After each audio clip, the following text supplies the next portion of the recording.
Welcome back to Reddit Tales by Uncle Sammy. I see you, I appreciate you, and I'm thankful you subscribe and keep showing up. This space is built on your insights. Leave your thoughts and lessons below. Now, cue the tension, cue the truth, let's get into it. When somebody saved their cruelty for a public table, pay attention. That is not honesty, that is theater. In this story, the lesson is simple and expensive. The moment a partner starts performing your humiliation for an audience, do not argue for your place. End the performance. Protect your paperwork, and let their choices speak louder than your pain. My wife said it over broiled salmon and mashed sweet potatoes, in a private room at a seafood place near the harbor where the windows fogged from the kitchen heat, and everybody's water glasses sweated onto white linen. "I will forget you in a week," Camille said, clear as a church bell. "I already found someone better." She did not whisper it to me. She set it down for the whole table, like a centerpiece. Her mother froze with her fork halfway up. Her younger sister looked at me, then at Camille, then down at her lap. I felt the room tighten around my throat. Camille had always known how to use timing. She waited until the server stepped out and the birthday cake candles had been cleared. She waited until all eyes were available. Then she leaned back in her chair in that smooth, polished way she had, one wrist resting near her wine glass, and said, "I am tired of building my life around a man who still comes home smelling like drywall dust." There were 8 of us at that table. Her uncle coughed into his napkin. Her cousin Brent muttered, "Damn," under his breath. Nobody saved me. Nobody stopped her. If you enjoy intense cheating wife revenge stories, relationship drama, and real consequence-driven storytelling, take a second to like, share, and subscribe. And tell me in the comments, when Camille said she would forget him in a week, would you have walked out as calmly as Isaiah did?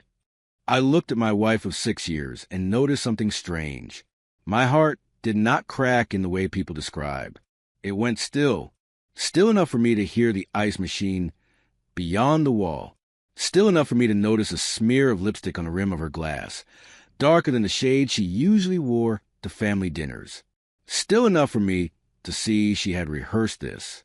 She wanted a scene, maybe tears, maybe pleading, maybe my voice lifting so she could point and say, "See, this is what I've endured." I gave her none of it. I slid my chair back without scraping the floor. I took off my wedding band and set it beside the butter plate. Then I said, "Then this marriage ends tonight." My voice came out even, the way it does when I am tracing a fall through old wiring, and I know the break is inside the wall. Camille blinked. That was the first crack in her face. Not grief, not regret, just surprise that I had not begged. "Isaiah, do not be dramatic," she said. I stood up anyway, nodded once to her mother, and walked out. The harbor wind hit hard that night, carrying cold off the water and the smell of diesel and rain. I stood on the sidewalk beside my truck and let the city noise gather around me. Somewhere down the block, a bus groaned at the curb. A couple laughed too loud outside a hotel entrance. My phone buzzed in my pocket twice, then 3 times. I did not check it. I watched my breath lift in the dark and thought, so this is what the truth sounds like when it finally stops dressing itself up. Not loud, clean. I should tell you how I got there, because men do not usually lose a marriage in one sentence. It starts smaller than that. It starts in rooms where you excuse what should have stopped you. I met Camille at a church fundraising gala in Baltimore during a summer storm that knocked the lights out 3 times in 20 minutes. I had been hired to inspect the old fellowship hall because the breakers kept tripping whenever the caterer plugged in the warming trays. She was standing in the dark with a clipboard and a pen light, calm while everybody else panicked. "Can you save this night?" she asked me when the room lit again. She was wearing a cobalt dress and flat shoes because she was practical when it mattered, at least then. I remember that detail because it felt honest. Camille Whitfield did development work for a downtown arts nonprofit, and she spoke in complete sentences even when she was irritated. No filler, no fuss. She looked people in the eye. She had a way of listening that made you think your words had landed somewhere safe. I fixed the overloaded circuit in 14 minutes. She brought me a plate before I left. We talked in the church kitchen while volunteers boxed up leftover peach cobbler. She asked about my company, called her electric, and I told her it was me, one van, two apprentices, and more confidence than cash. She laughed at that, and it did not sound cruel. I asked what she actually did at the nonprofit besides wear a headset and rescue expensive events from disaster. She said, I make rich people feel noble enough to write checks. That made me laugh harder than it should have. It felt good to meet somebody sharp who was not trying to prove it every second. Our first date was at a carryout with bulletproof glass and the best lemon pepper wings in East Baltimore. Camille looked around at the linoleum floor and handwritten menu board, then looked back at me and said, You had better not be testing me. I told her I was feeding her. That was all. She smiled and ordered half and half iced tea like she knew the place. Afterward, we walked 3 blocks through warm August air while somebody on a porch played Old Anita Baker through a crackling speaker. She slipped her hand into mine like it belonged there. For a while, loving Camille felt like stepping into a brighter room. I had spent most of my 30s buried in work after my mother died. She had been a school secretary with neat handwriting, and a laugh you could hear from the front porch. After the funeral, I kept my grief folded up and stored in useful places. I bought the row house she had left me in Northwood and fixed it room by room. I worked. I taught a free Saturday class for neighborhood boys and men at New Hope Baptist on how to read a panel and strip wire safely. I did not date much. Camille changed that rhythm. She brought fiddle-leaf plants into the house and linen napkins, and a way of standing in the kitchen that made the room seem staged for a magazine spread. She said my house had bones. She said my hands made her feel safe. She liked that I could repair things without calling 3 people and waiting a week. She said steadiness was rare. I believed her because I wanted to. Loneliness does not always make a person foolish. Sometimes it just makes good attention feel holy. That is almost worse, because you defend it long after it turns. We married in October under a canopy of rented lights in the courtyard of a small museum. The day was cool and bright, leaves scraping along the brick like little paper prayers. My best friend Leon, who cuts hair on Harford Road and knows every family secret in a 3-mile radius, stood beside me in a charcoal suit and whispered, Breathe. Camille wore ivory, simple lines. No fuss. In those pictures, we look solid. We look like 2 people with matching ideas about life. When I see them now, I notice the way she angled herself toward the camera, not toward me. The first year was good enough that I still grieve it, which is a hard thing to explain. There was no affair then, at least none that I knew of. There were Saturday mornings with coffee and jazz low on the speaker. There were grocery lists on the fridge and arguments about paint colors and whether my red recipe tin was for recipes or for the random screws, receipts, and spare keys I kept stuffing into it. Camille started a side venture called Slate and Cedar, invitation-only dinner events in borrowed spaces. I built her brass light fixtures from salvage parts. She cried when she saw them. The trouble began as a tone before it became a problem. Camille started saying words like elevated and aspirational more often than actual nouns.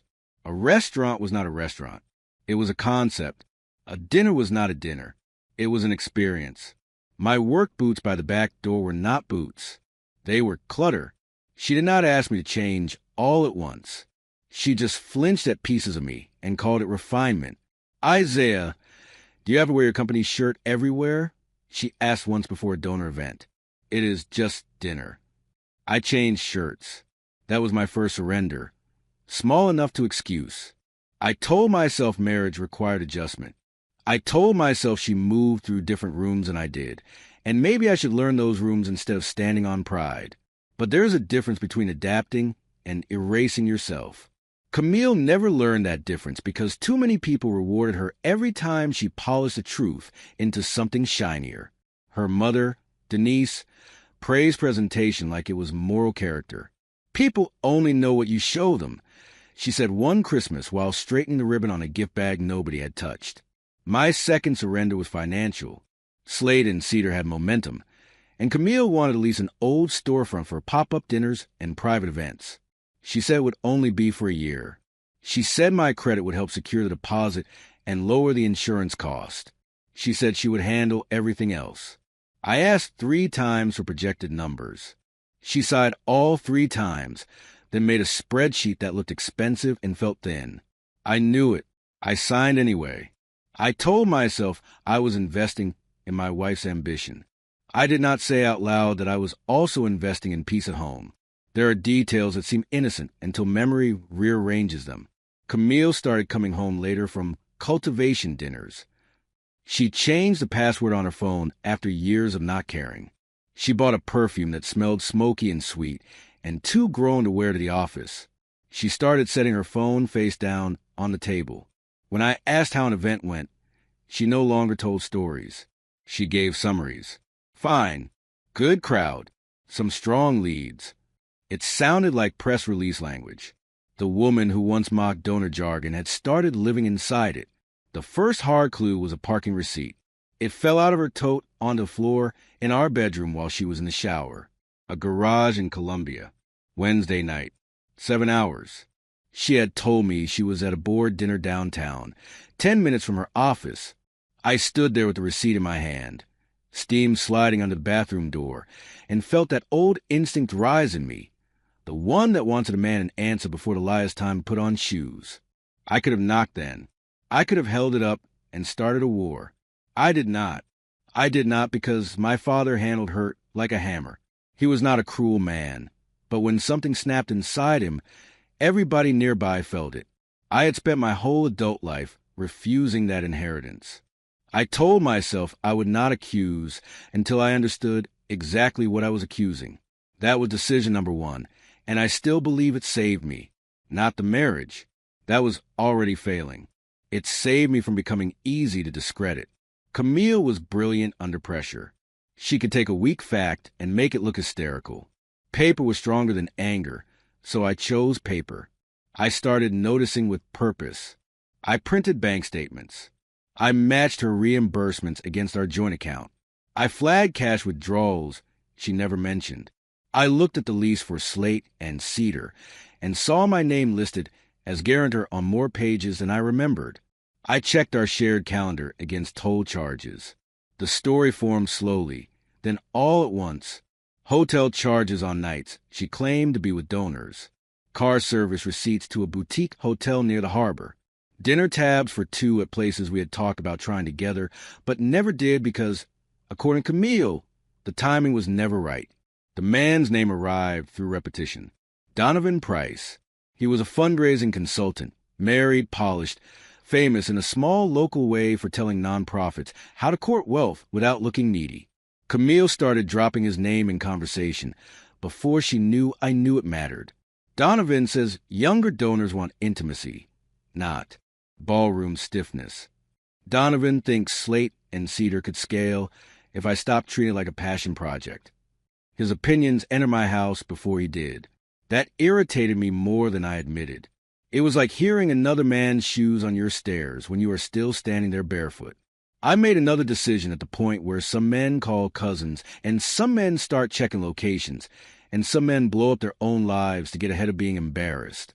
I booked a consultation with a divorce attorney in Towson and took a manila folder full of documents. Her name was Monique Ellis. Silver frames, calm voice, no wasted words. She listened without interrupting, then said, "I am not here to inflame this. I am here to protect your home, your business, and your future. Can you stay quiet long enough to do that?" I said yes. She nodded once and started a list. "Separate your business accounts now." Monique said, "Document every marital expense you cover. Change nothing that looked retaliatory. Do not lock her out. Do not publish anything. Do not confide in people who like gossip more than truth." That was difficult because Leon knew something was wrong after one look at me in his barbershop chair. "Your face is too calm," he said while he edged at my beard. I told him only that Camille and I were having serious problems. He clicked his clippers off and looked at me in the mirror. Serious as in counseling or serious as in lawyer? I looked down. He understood. We did try counseling, which I include because people love to ask whether you fought for it. We sat on a gray couch in an office that smelled like lavender oil and heard ourselves explained back to us by a woman named Dr. Carr. I said I felt dismissed, managed, and financially overextended. Camille cried on cue and said I resented her growth. She said my silence felt punishing. She said I did not celebrate her enough. All of that had pieces of truth in it, which is how manipulation survives. Dr. Carr asked us to name needs. Camille named admiration. I named honesty. Only one of those threatened her. The counseling did not fail in the way movies show. Nobody stormed out. We simply kept leaving with the same problem wrapped in softer language. Camille would hold my hand in the parking lot and say, "We are getting somewhere." Then she would go back to lying by omission before the week was out.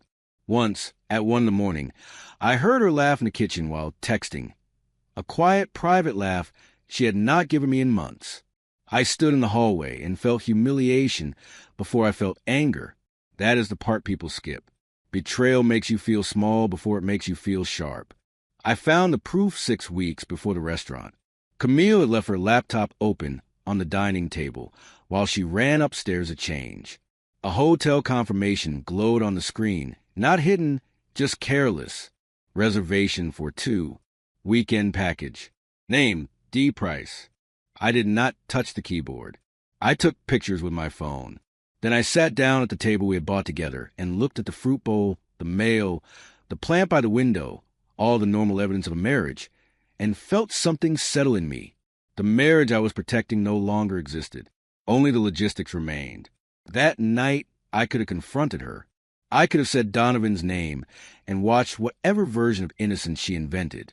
Instead, I put the photos in my folder and waited. That was not cowardice. It was strategy. Monique had already drafted the first separation documents and advised at the time everything around the mortgage cycle, the business payroll, and the lease on Slate and Cedar. "Do not let heartbreak make you sloppy," she said. "Sloppy is expensive." So I kept paying what needed paying, moved money out of our joint savings into an account requiring 2 signatures to touch, and waited for the moment truth would reveal itself publicly. It did at Denise Whitfield's 62nd birthday dinner. Camille chose a venue, the guest list, the private room, even the cake. Looking back, she was arranging not a celebration but a stage. She wore a cream suit and gold earrings that brushed her neck when she turned. Donovan was not there, of course. Men like that rarely attend a demolition. They just hand over the match and wait in another neighborhood.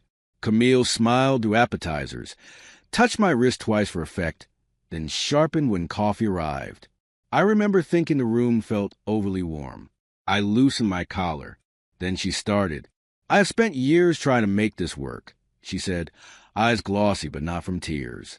"I have dimmed myself in this marriage." That was when I knew she had practiced.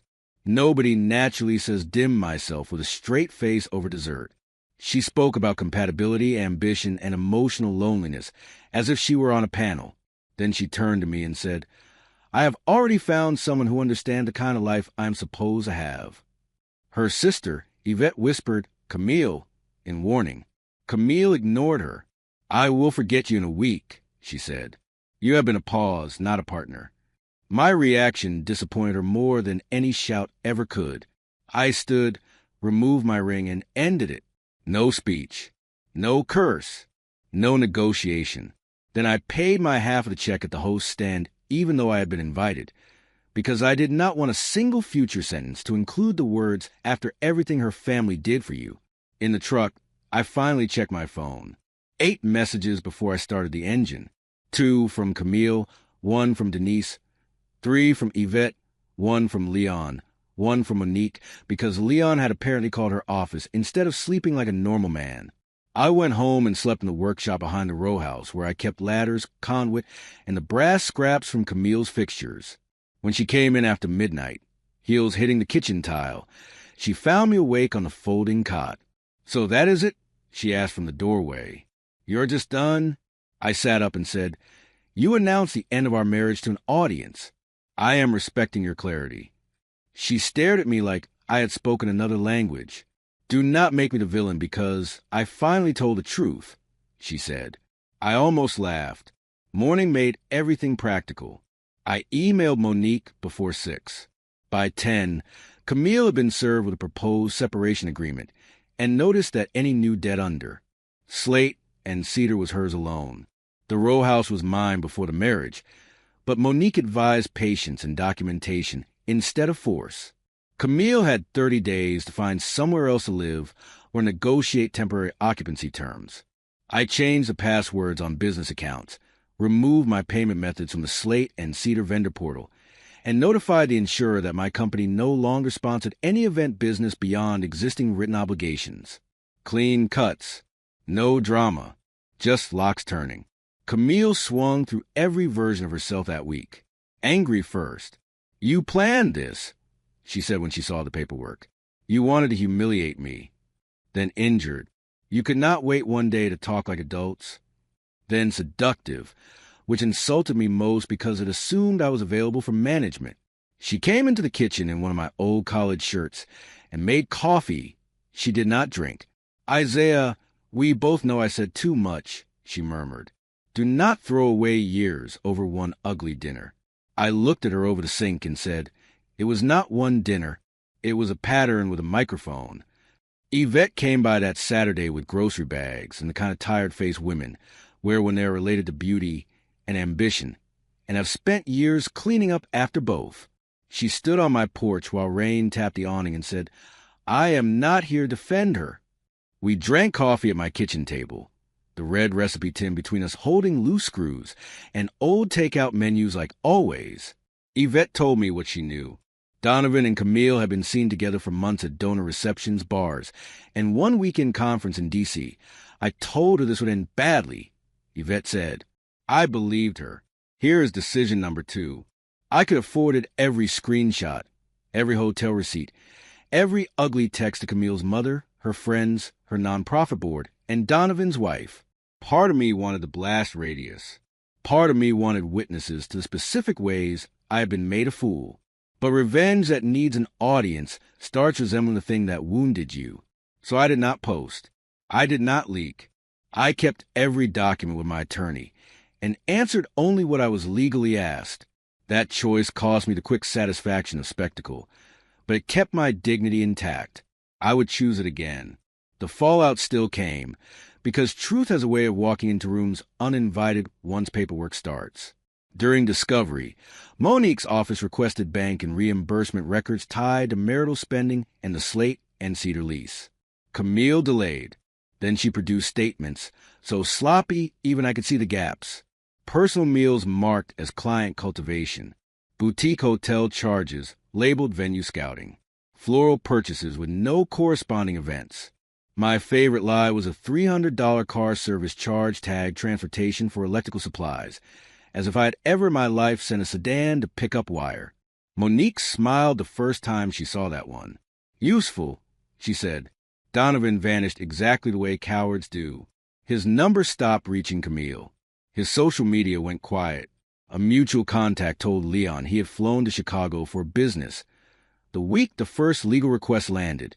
Translation: he was hiding behind airport lounges and his own wife's forgiveness. Camille pretended she did not care.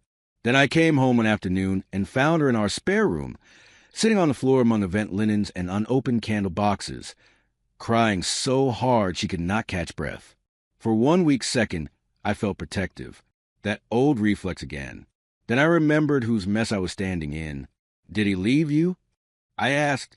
It was the only cruel question I ever let myself ask. Camille looked up, mascara gone, pride gone, all of it stripped down. He said this was getting complicated. She whispered. He said he cannot be dragged into a domestic dispute. I nodded slowly because that sounded exactly like a man who enjoyed being chosen, but had no intention of carrying weight. Camille looked around the room as if the walls might testify for her. I did not think you would move this fast, she said. I thought we would have time. Time for what? I asked. She had no answer. Slate and Cedar folded before the leaves changed. Once my insurance and company sponsorship were removed, 2 venues refused to host upcoming dinners without revised paperwork. One lender declined the business line Camille expected to use for deposits. Vendors wanted guarantees in writing. Donovan had promised introductions that never materialized. The whole venture had been built partly on my credit, my fixtures, my labor, and the reputation people had of me paying what I owed. Without those hidden supports, the elegant language around her brand collapsed into unpaid invoices and frantic emails. She called that sabotage. Monique called it the natural consequence of separation. The nonprofit audit was not something I started, but I did not soften it when they called.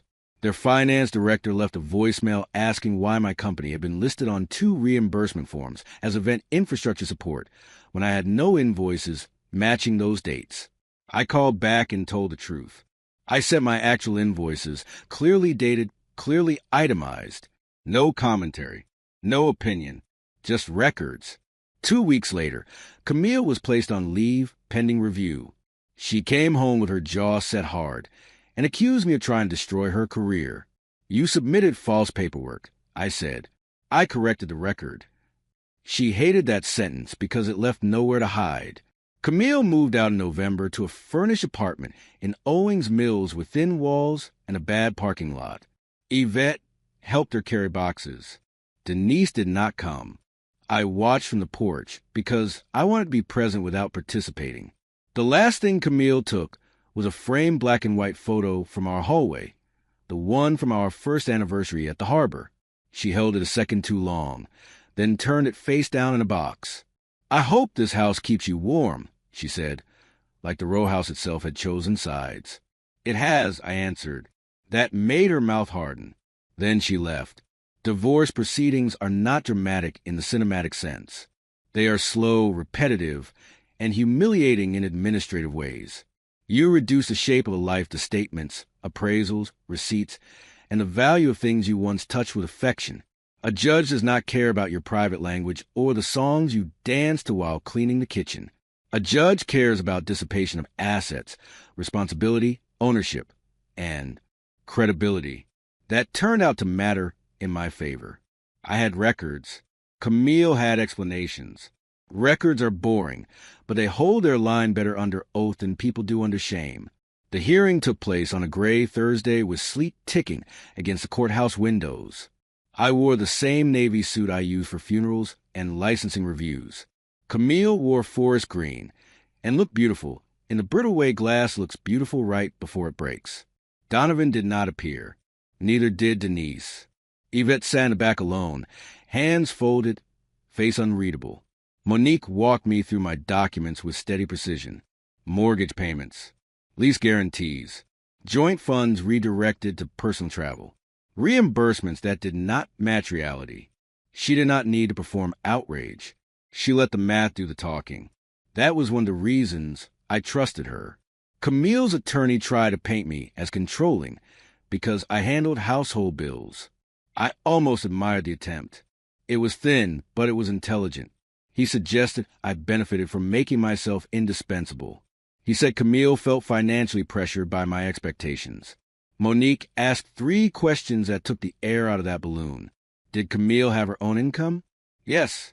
Did she have access to marital accounts? Yes. Did she conceal spending on travel and gifts unrelated to the marriage? Long pause, then yes, though wrapped in words like networking and blurred boundaries. Judges hear tone as much as testimony. I watched the court's patience shrink. When the ruling came, it was not flashy. No one gasped. No one stood up. The judge simply found that Camille had used marital funds for non-marital purposes, failed to meet agreed financial obligations tied to the household and Slate and Cedar, and misrepresented certain expenses. I was awarded reimbursement, release from remaining event business liability, and a larger share of the liquid assets left after the mess was sorted. Not everything. Real life is never that clean. But enough. Enough to restore the damage. Enough to say the truth had weight. Camille stared straight ahead as a stillness could save face. The weeks after were quieter than I expected. People imagine victory feels electric. Mine felt like finally turning off a buzzing light that had lived behind my forehead for a year. I grieved more after the ruling than before it. That surprised me. I would come home from work, set my keys in the bowl by the door, and stand in the kitchen staring at 2 mugs when I only needed one. I missed a version of Camille who handed me a plate in a church kitchen by flashlight. I missed a marriage I thought I had. Missing what was false is still real pain. Work saved me in ordinary ways. I trained a new apprentice named Micah who talked too much and stripped wire too short until I taught him patience. I reopened the Saturday class at New Hope and brought in old switches, breakers, and lamp parts so the boys could learn with their hands. Leon kept my chair open at the shop even when I did not need a cut, just company. He would drape the cape over me, lower his voice, and say, "Talk or do not talk. Either way, sit still." There's a kind of love between black men that looks like routine. I needed that more than advice. Winter settled over Baltimore hard that year. Radiators hissed in the row house like impatient elders. The corner store sold out of rock salt every time the forecast whispered snow. I spent long evenings in the workshop refinishing the brass fixtures I had built for slate and cedar, sanding off wax drips and fingerprints, giving them a second life as pendant lights for my own dining room. That mattered to me, not because I needed symbolism, but because I was tired of seeing my labor framed inside her dream. Some things you reclaim with speeches. Some things you reclaim with a screwdriver and enough quiet to hear yourself think. Camille called twice in January about the payment schedule ordered in the settlement, once in February about forwarding mail, and once in March for no practical reason at all. I knew that call from the silence before she spoke. "How are you?" she asked. Not out of care, out of hunger. I told her I was fine. She said she was looking for work. She said people had become judgmental. I nearly said people became informed. Instead, I said, "I hope you find something stable." She cried softly and said, "You always sound so calm." What she meant was, "You no longer sound reachable." She came by in person in April, early evening, while I was on the porch replacing a light fixture, and the sky was the color of wet cement. She looked thinner, less polished, not ruined exactly, just returned to the size of an ordinary person after years of moving like a headline. She stood at the bottom of the steps in a plain coat and said, "I made the biggest mistake of my life." I kept my screwdriver in my hand. "I know," I said. She swallowed hard. I thought I wanted a bigger life. I did not understand I was standing in one. She asked if we could talk inside. I said no. Boundaries are easier to keep if you do not dress them up as cruelty. So we talked on the porch while a train moaned far off, and somebody nearby burned garlic in a pan. Camille told me Donovan had gone back to his wife publicly and privately blamed her for everything. She told me the nonprofit had let her resign before formal termination, but nobody downtown would touch her resume now. She said she had been staying with a cousin, then alone. She said humiliation had changed the flavor of every room she entered. Then she said the thing I had half expected and still hated hearing. "I know I did not deserve it," she said, "but is there any way we could start over?" She was crying by then, shoulders rounded, voice stripped down to the woman from the church kitchen and the carryout, and the early days when I thought honesty lived in her naturally. That made it harder, not easier. I looked at the porch light I had just wired and thought about scorched copper inside old walls. When a wire burns, you cannot keep the pretty switch plate and pretend the heat never happened. You pull it out. You start clean. "No," I said, and I said it gently because cruelty had already done enough work in our marriage. We cannot start over. There is no over there to start from. Camille covered her mouth with both hands, a child's gesture on a grown woman. "Isaiah, I know I said terrible things." "You did," I answered, "but the public words are not even the hardest part. The hardest part is that you build a private life with me while auditioning another one in secret. I can forgive that in the sense that I do not want revenge anymore. I cannot live inside it again." She looked at the windows of the row house, at the workshop door, at the truck, at the little square of basil I was trying to grow in a planter that had seen better summers. I think she finally understood then what she had mistaken all along. She had called my life small because it was not shiny.